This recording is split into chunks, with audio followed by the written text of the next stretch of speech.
शेतीला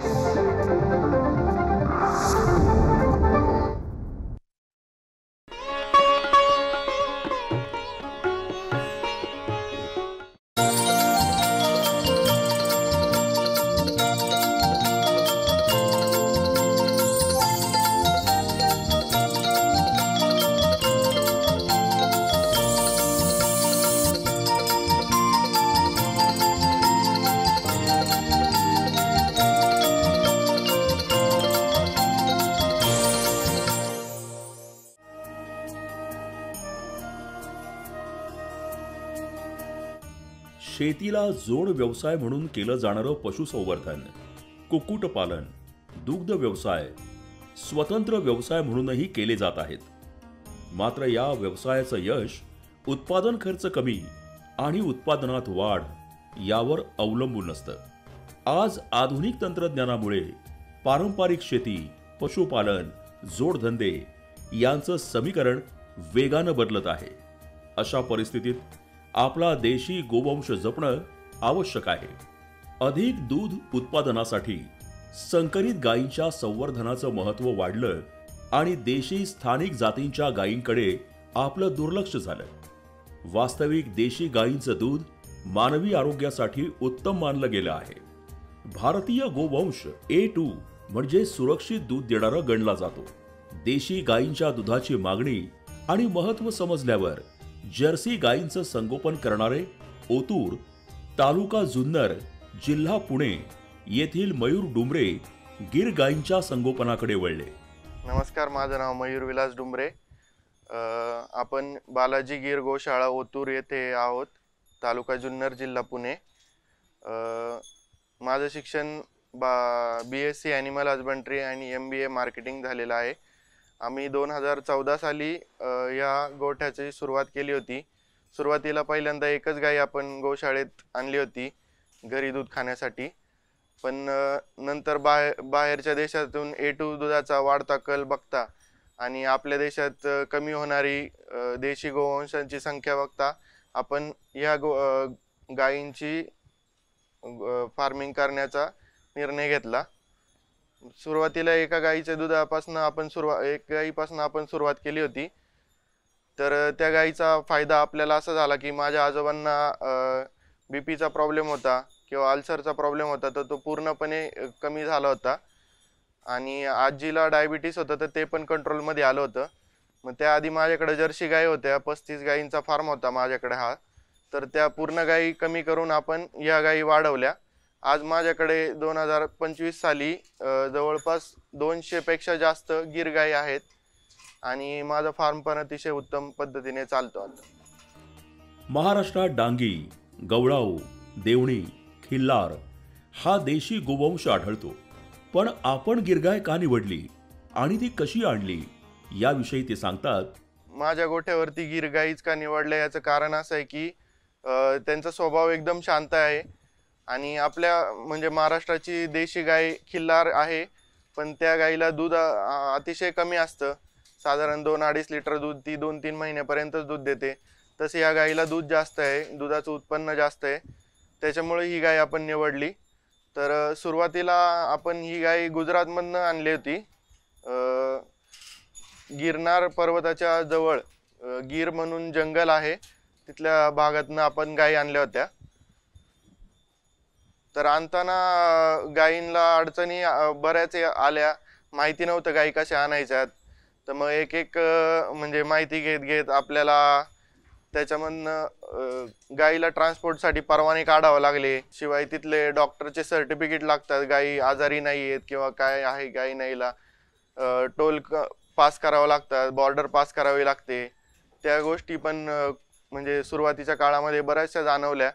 पण सगळ्या अडचणींवर मात करत आपण गायी इथपर्यंत आणल्या आणि त्यावेळेस सुरुवात केली या गायींना. सकस पोषक आहार आणि उत्तम निवाऱ्याची गरज पशूंनाही असते. ऊन, वारा, पाऊस, थंडी यापासून संरक्षण व्हावं हा निवाऱ्याचा मुख्य हेतू असतो. निवारा म्हणून बंदिस्त गोठ्यांपेक्षा मुक्त संचार गोठा जनावरांच्या सुदृढ वाढीसाठी चांगला. मुक्त संचार गोठ्यामध्ये त्यांच्या नैसर्गिक सवयी जोपासल्या जातात. शिवाय आजच्या मजुरांच्या समस्येवरही असा गोठा उत्तम तोडगा आहे. हा आहे डुमरे यांनी गिरगाईंसाठी केलेला मुक्त संचार गोठा. याचे अनेक फायदे आहेत. जमेची बाजू म्हणजे बंदिस्त गोठ्यात उद्भवणाऱ्या समस्या यात टाळता येतात. तर गायींसाठी आपण शेड 100 बाय 100चं स्ट्रक्चर उभारलेलं आहे. त्यामध्ये आपल्या 200 गिरगाई अतिशय उत्तमपणे राहतात आणि गायी हे पूर्ण 24 तास मोकळ्या असतात. फक्त दूध काढण्यासाठी त्यांना आत घेतलं जातं पार्लरमध्ये आणि 1.5 ते 2 तास फक्त बांधलं जातं, नंतर पूर्ण मोकळ्या सोडल्या जातात. तर 200 गायी सांभाळायच्या म्हणजे मजुरी खूप लागतात.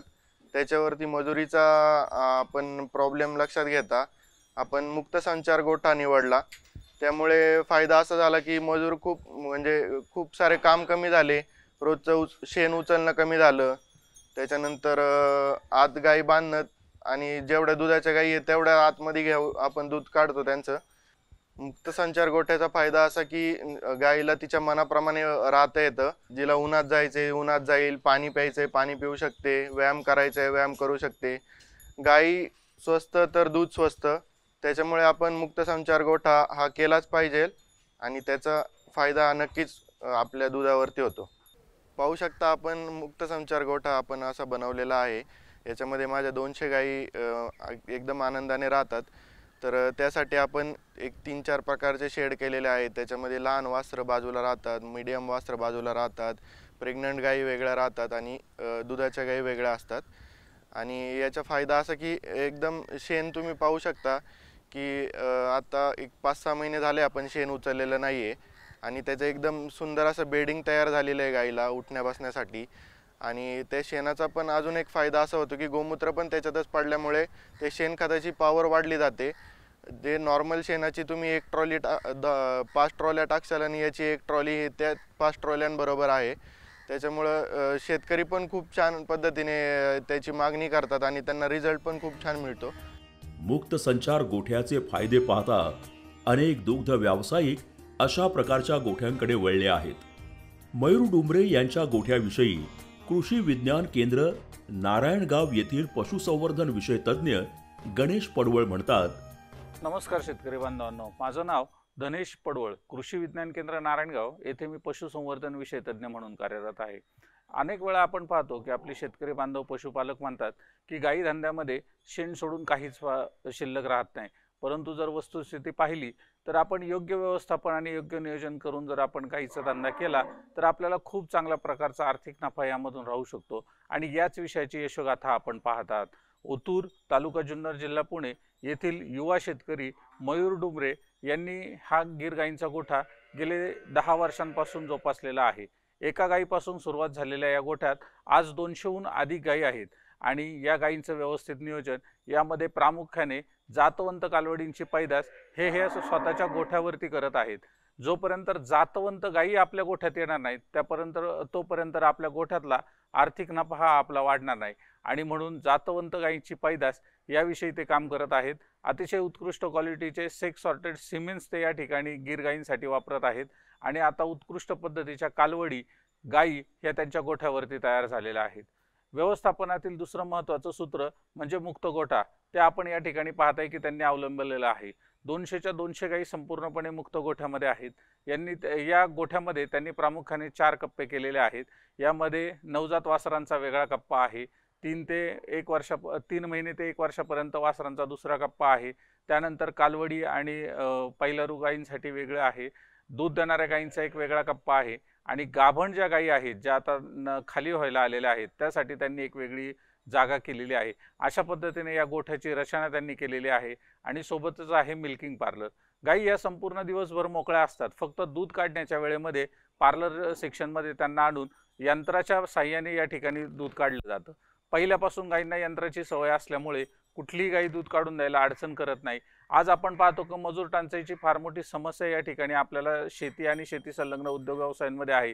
तीच आज दूध धंद्यामध्ये तर कोणी काम करायला मागत नाही आणि अशा वेळेस शेण न उचलणं किंवा ह्या सगळ्या अडचणींवरती जर मात करायची असेल तर मुक्त गोठ्यामुळे सगळ्यात महत्त्वाचा फायदा होतो की या ठिकाणी आपला लेबर वाचतो. कुठल्याही प्रकारचं शेण उचलावं लागत नाही. सकाळी दूध काढण्यापूर्वी कास धुवावी लागत नाही किंवा अन्य सगळ्या कामांमध्ये मोठ्या प्रमाणात फायदा होतो आणि म्हणून मुक्त गोठा केला जातो.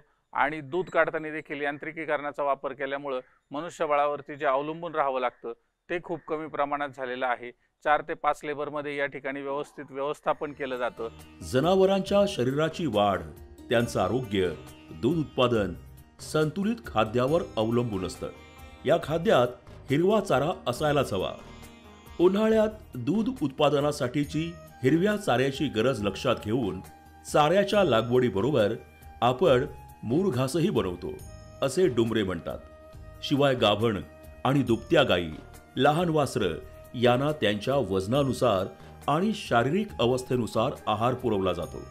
आता चारा व्यवस्थापन 200 गायींसाठी चाऱ्याचं व्यवस्थापन आपण असं केलेलं आहे की आपल्या 7 एकरमध्ये सुपर नेपियर लावलेला आहे आणि सोबत आपण मुरघास पण बनवतो.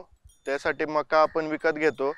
तर साधारण 150-200 टन मुरघासासाठी मका आपण विकत घेतली जाते. आता पावसाळ्यामध्ये आमच्याकडे सीझन असतो स्वीट कॉर्न मक्याचा. तर मक्याचं कणीस निघाल्यानंतर जो ताट राहतं तर त्याचं आमच्याकडे विक्री अशी होते की 1 ते 1.5 रुपये किलोने आपल्याला मुरघासाची मका मिळली जाते. तर त्यासाठी आपण त्या पिरियडमध्ये पूर्ण वर्षाचा मुरघास आपण एक टाईमला बनवतो. साधारण 200 ते 250 टनाचा मुरघासाचा बंकर आपल्याकडे आहे, त्यामध्ये आपण बनवतो. शिवाय 50 किलोचे बॅगचं मशीन पण आहे, आपण त्यामध्ये पण मुरघास बनवून ठेवत असतो. आता हा झाला ओल्या चाऱ्याचा. त्याच्यानंतर सुका चारा आपण सीझन वाईज आपल्याकडे गहू मिळतो, त्याच्यानंतर सोयाबीन आहे, हरभरा आहे किंवा बाजरी आहे, या सगळ्याचं भूस आपण स्टोअर करत असतो. ते पण आपण गायींना फीड करतो. यासोबत आपण प्रत्येक जनावरासाठी कॉन्सन्ट्रेट फीड म्हणजे खुराक दिला जातो. तर त्यामध्ये आपण हिंदुस्तान फीड्स वापरत आहे. त्यामध्ये आपण लहान वासरांसाठी starter feed, grower feed, heifer feed, transition feed आणि मिल्किंगसाठी आपण हिरा या पशुखाद्याचा वापर केला जातो. तर गाईच्या दुधाप्रमाणे तिला खाद्य दिलं जातं. 1 लिटरच्या प्रति 1 लिटर आपण 400 ते 500 ग्रॅम इतकं त्यांना खुराक खायला घालत आहे. पशूंच्या निवाऱ्याची, दूध काढण्याची जागा म्हणजे गोठा. या गोठ्याच्या स्वच्छतेचं रोजचं कामकाज कसं चालतं याविषयी डुमरे सांगतात. तर आता गोठ्याचं डेली रुटीन म्हणजे सकाळी 6 वाजता गोठ्याला सुरुवात होते. सुरुवात अशी होते की सकाळी कुट्टी काढली जाते. त्यानंतर कुट्टी प्रत्येक गाईला टाकली जाते. त्यानंतर दुधाच्या गाई आतमध्ये घेतल्या जातात, त्यांना कुट्टी खायला घातली जाते. त्यानंतर 7 वाजता आपण दूध काढायला सुरुवात करतो. प्रत्येक गाईला वासरू सोडले जाते. वासरू सोडल्यानंतर तिची धार काढली जाते. धार काढण्यासाठी आपण मिल्किंग मशीनचा वापर करत आहे. त्यानंतर शेण काढलं जातं, गाई बाहेर सोडल्या जातात एकत्रमध्ये सगळ्यांमध्ये. त्यानंतर गोठ्याचं काम 9 ते 9:30 वाजेपर्यंत सगळं समाप्त, पूर्ण साफसफाई करून 9-9:30 पर्यंत गोठ्याचं काम संपलेलं असतं. त्यानंतर चारा काढणे 10-11 वाजेपर्यंत होऊन जातं आणि नंतर पुन्हा 4 वाजता पुन्हा सेम रुटीनला चालू होतं. चारा टाकणे, दूध काढणे.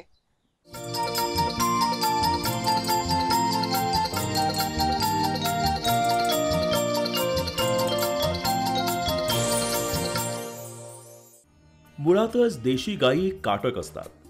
तिथल्या वातावरणाशी जुळवून घेण्याची क्षमता त्यांच्यात असते. शिवाय मुक्त संचार गोठा असेल तर पशु तणावमुक्त राहून त्यांची रोगप्रतिकारक शक्ती वाढते. अशा गोठ्यातील जनावरांमध्ये आरोग्याचे फारसे प्रश्न उद्भवत नाहीत. आता देशी गाईचं आरोग्यासाठी देशी गाईचं महत्त्व आहे. त्यांना आजारपण हे नाहीच म्हटलं तरी चालेल. माझ्या गोठ्यावरती डॉक्टर हा खूप क्वचित येतो आणि डॉक्टरची गरज पण पडत नाही कधी, कारण की गाईच एवढ्या स्वस्त आहेत की त्या आजारीच पडत नाही. मुक्त संचार गोठ्यामुळे आणखी त्यांचं आरोग्य स्वस्थ राहण्यासाठी मदत होते. म्हणजे त्यांना पाहिजे तेव्हा पाहिजे ती ॲक्टिव्हिटी करता येते. त्यांचे खुरं पण व्यवस्थित राहतात. चालल्यामुळे एका ठिकाणी राहिल्यामुळे त्यांची खुरं वाढतात बंदिस्त गोठ्यांमध्ये. मुक्त संचार गोठ्यामध्ये त्यांचं आरोग्य खूप चांगलं राहतं. आता पॅरासाईट व्यवस्थापनासाठी आपण वर्षातनं 2 वेळा डिवर्मिंग केलं जातं गायींना. त्यासाठी आपण दरवेळेस वेगवेगळा ड्रग वापरतो. आणि एक्सटर्नल पॅरासाईटसाठी स्वतः म्हणजे गायी मोकळ्या असल्यामुळं त्यांचं स्किन त्या चाटून वगैरे एकदम व्यवस्थित ठेवतात. शेवट आपण सोबत कोंबड्या पाळलेल्या आहेत, त्यांना गोचीड वगैरे असेल तर कोंबड्या पण त्याचं गोचीड खातात आणि शेण पण खाली टाकलेलं आहे ते पण पांगवण्यास कोंबड्या मदत करतात. त्याच्यामुळे खालचं बेड पण सुका राहतो आणि गायींना काही त्रास होत नाही. दुग्ध व्यवसायाचं यश प्रत्येक वर्षी गायींपासून एक वेत मिळण्यात आहे. उच्च जातीच्या वळूपासून तयार केलेली रेतमात्रा वापरून चांगली दुधाळ गाय गोठ्यात तयार करता येते. दूध उत्पादन वाढीसाठी गायींमध्ये प्रजनन व्यवस्थापन आपण कशा प्रकारे केलं याविषयी मयूर डुमरे सांगतात. तर आता प्रजनन व्यवस्थापनामध्ये आपण 2014 साली काम करणं चालू केलं होतं. तर सुरुवातीला माझ्याकडे गायी होत्या, त्या 10 लिटरपर्यंत दूध द्यायच्या. आज माझ्याकडे पहिलं कालवड 15 लिटर दूध देत आहे. त्यासाठी आम्ही त्यांच्या ब्रीडिंगवरती खूप सारं काम केलेलं आहे. त्यासाठी आपण कामधेनू जेनेटिक्सचे अंगद नावाचे वळूचे सिमेंट वापरले होते. तर आणखी आपण सेक्सेल कंपनीचे सॉर्टेड सिमेंट पण वापरतो. त्यापासून आपल्याला अशा सुंदर चांगल्या कालवडी तयार झालेल्या आहेत. त्यांचं दूध पण खूप छान आहे आणि रूटिंगला माझावर येणे, प्रेग्नंट राहणे आणि वर्षाच्या वर्षाला त्यांचं वेत मिळणे हे खूप आवश्यक असतं तुमचा फार्म व्यवस्थित पॉझिटिव्हली चालवण्यासाठी. आणि तुमच्या गायीची हेल्थ सुरुवातीलापासून तुम्ही जर ठेवली तर तुम्हाला या प्रॉब्लेम तुम्हाला येणार नाहीत आणि तुम्हाला वर्षातनं एकदा वेत मिळालं तर तुमचा गोठा 100% प्लसमध्ये राहील. आपल्याकडे 200 गायी आहेत. त्यामध्ये आपल्याला वर्षातनं जवळपास 100 ते 150 कालवडी तयार होतात. तर त्या कालवडी आपण ठेवतो पण, देतो पण. कोणाला लागत असेल तर आपल्याकडे कालवडी पण मिळतात, गायी पण मिळतात. गायींची रेंज 50,000पासून सुरुवात होते तर 3 लाख रुपयापर्यंत गायीची किंमत आहे. गायीच्या ब्रीडवरती किंवा गायीच्या वेतावरती आणि गायीच्या दुधावरती गायीची किंमत ठरवली जाते. प्रत्येक शेतकऱ्याकडे एक तरी देशी गाय असायलाच पाहिजे असे डुमरे म्हणतात. सुरुवातीला गीर गायींचं संगोपन आणि दुग्ध व्यवसाय करताना अनेक अडचणी आल्या, पण योग्य व्यवस्थापन आणि मार्गदर्शन यामुळे आपण हा व्यवसाय यशस्वी केला आहे. शिवाय दुधाबरोबर आपण इतरही उत्पादनं बनवून मूल्यवर्धन केलेलं आहे. व्यवसाय म्हटलं तर अडचणी 100% असतात. या व्यवसायामध्ये पण मला खूप साऱ्या अडचणी आल्या. सुरुवातीला गायी व्यवस्थित नव्हत्या, गायी दूध देताना दूध कमी द्यायच्या, गायी सेट झालेल्या नव्हत्या. त्यानंतर मिळालेलं दुधाला भाव व्यवस्थित मिळत नव्हता. त्यासाठी आपण मग आउटलेटचं निर्माण केले, स्वतःचं दूध स्वतः विकत गेलो. त्यामुळे आपल्याला मार्जिनमध्ये जे डीलरला मार्जिन असतं ते मार्जिन मला स्वतः मिळायला लागलं. त्यामुळे माझा जो डेअरीला या दुधाला भाव मला डेअरीला दिला असता तर एक 35-40 रुपयाचा भाव मिळाला असता, तो मला आज 80 रुपयाचा भाव मिळतोय. त्यामुळे मला हा गोठा परवडतोय. तर या दुधामध्ये चॅलेंजेस किंवा या गोठ्यामध्ये चॅलेंजेस याच आहेत की तुम्हाला स्वतःची मार्केटिंग स्वतः करावी लागते. जेव्हा तुम्हाला कस्टमर तुमच्याकडे मिळेल त्याच वेळेस तुम्ही हा गोठा प्रॉफिटेबली चालू शकता. आणि आज असं नाही की एका दिवसात कस्टमर तयार होतो. माझ्याकडे 10-10 वर्षाचे कस्टमर आहेत जे की आजही माझ्यावर तेवढ्याच विश्वासाने माझ्याकडनं तूप वगैरे नेतात आणि मी गुणवत्ताही तशी पहिल्यासारखीच अजूनही आहे. त्यामुळे आता मला मार्केटिंग माझं सेट झालेलं आहे व्यवस्थित आणि मला तयार झालेलं उत्पादन विकायला कुठलीही अडचण येत नाही. तर अडचणींमध्ये माझ्या घरच्यांनी मला खूप सारी मदत केलेली आहे. त्यामध्ये भांडवल असेल किंवा मार्केटिंगमध्ये दुकान उभारणे, त्यामध्ये घरच्यांची खूप सारी मदत झाली. तर माझं घरचं बॅकग्राऊंड हे फार्म शेतीकडनं येतं.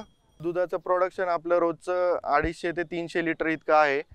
तर गुणवत्तापूर्ण दूध तयार करण्यासाठी आपण त्यांना पूर्ण चारा व्यवस्थापन खूप गरजेचं आहे. त्यासाठी आपण मी सांगितल्याप्रमाणे गुणवत्तापूर्ण चारा देतोय, त्यांना गुणवत्तापूर्ण खुराक दिला जातो. त्यामुळे मला चांगलं गुणवत्तापूर्ण दूध मिळत आहे. त्याचं फॅट 5.5 ते 6.5 पर्यंत आणि SNF 8.5 ते 9 पर्यंतचा SNF मिळत आहे मला. आणि या दुधाची विक्री व्यवस्था मी स्वतः केलेली आहे. साधारण रोजची माझे 40 ते 50 लिटर दूध हात दूध विकलं जातं. त्यासाठी माझ्याकडे 2 शॉप आहेत. एक नगर कल्याण हायवेला आहे आणि एक ओतूर गावामध्ये आहे. तर या दोन्ही शॉपमध्ये माझे बाय प्रोडक्ट पण बनवतात. त्यासाठी मी गीर गाईचे तूप, श्रीखंड, आम्रखंड, पनीर, लस्सी, ताक, पेढे, बर्फी इत्यादी प्रोडक्ट बनवून दुधाचं व्हॅल्यू ॲडिशन करून ते विकत आहे. आज माझ्या तुपाला 2700 रुपयाचा दर मिळत आहे आणि दुधाला 80 रुपये लिटर इतका दर मला मिळत आहे. मी 2014 ते 2025 पर्यंत असे 11 वर्ष या धंद्यामध्ये आहे. तर मला असं जाणवतं की प्रत्येक शेतकऱ्यांनी आपल्या घरामध्ये एकतरी देशी गाई असणं गरजेचं आहे. आपली शेती समृद्ध करण्यासाठी आणि सेंद्रिय शेतीला थोडी तरी आपल्याला चालना देण्यासाठी घरी एकतरी गीर गाई किंवा देशी गाई पाळली पाहिजे. त्याचा फायदा तुमच्या शेतीला नक्कीच होईल. आज रासायनिक खत आणि म्हणजे कीटकनाशके वापरून आपल्या मातीची आणि शेतीची आपण वाट लावलेली आहे. त्याची शेती आणि माती सुधारण्यासाठी आपल्याला देशी गाय नक्की मदत करू शकते. तुम्ही एकतरी देशी गाय पाळून त्याचे उपभोग घेतला पाहिजे आणि आपली शेती समृद्ध केली पाहिजे. लोक बोलतात की गाई धंदा परवडत नाही, पण योग्य व्यवस्थापन जर तुम्ही केलं आणि स्वतः जातीने लक्ष घातलं तर गाई धंदा नक्कीच तुम्हाला परवडू शकतो. आता मला या गोशाळेमधनं महिन्याला गीर गाईचं दूध किंवा दुधाचे बाय प्रोडक्ट, शेणखत आणि गाई वगैरे विकून मला साधारण महिन्याला 2.5 ते 3 लाख रुपये इतका प्रॉफिट शिल्लक राहत आहे.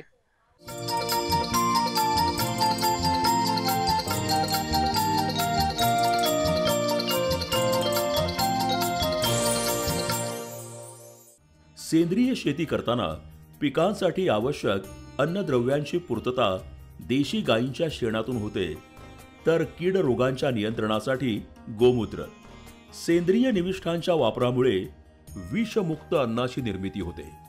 देशी गायीच्या या उपयुक्ततेबरोबर तिच्या वेतावर आणि दूध उत्पादनावरून तिची किंमत ठरते. शेतकरी आमच्याकडे व्हिजिटला आल्यावरती जवळपास मी आत्तापर्यंत 100-1 शेतकऱ्यांना गीर गाई दिल्या आहेत. त्यापासून त्या सेंद्रिय शेतीला खूप चांगल्या पद्धतीने सुरुवात केली त्यांनी.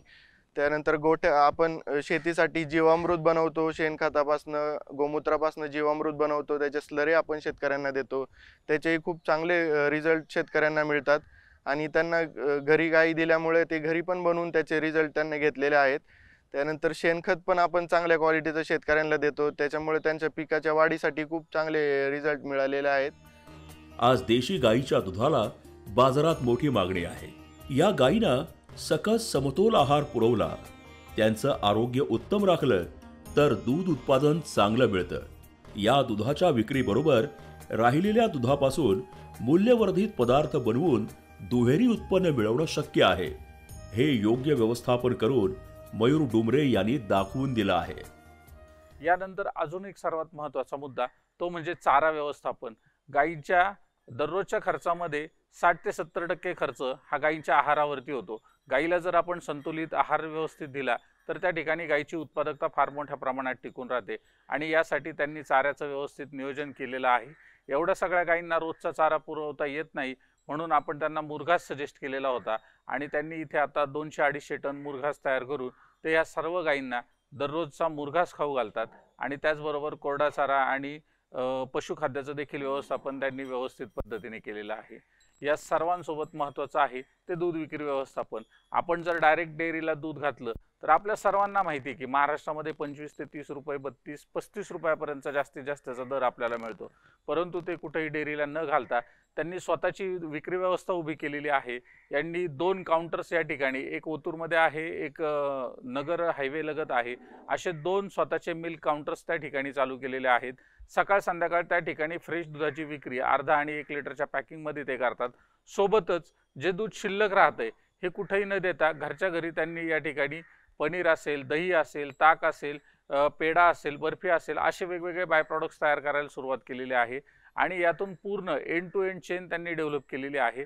आणि या सर्व माध्यमातून दुधाचं व्हॅल्यू ॲडिशन झाल्यामुळे त्या ठिकाणी दुधाला आपण जर लिटरमधला रेट काढला तर 70-80 रुपये लिटर किंवा त्यापेक्षाही अधिकचा रेट यांना या ठिकाणी दुधातून मिळतो आणि म्हणूनच या ठिकाणी हा धंदा खऱ्या अर्थाने प्रॉफिटेबल आहे.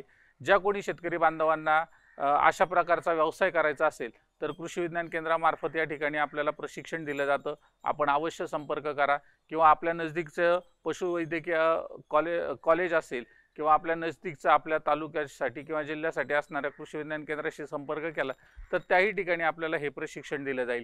किंवा आपण जर ओतूर या ठिकाणी द गीर ही या मयूर डुंबरे साहेबांची जी गोशाळा आहे, हा जो प्रोजेक्ट आहे, या ठिकाणी आल्यास सुद्धा आपल्याला या ठिकाणी संपूर्ण मार्गदर्शन केलं जाईल।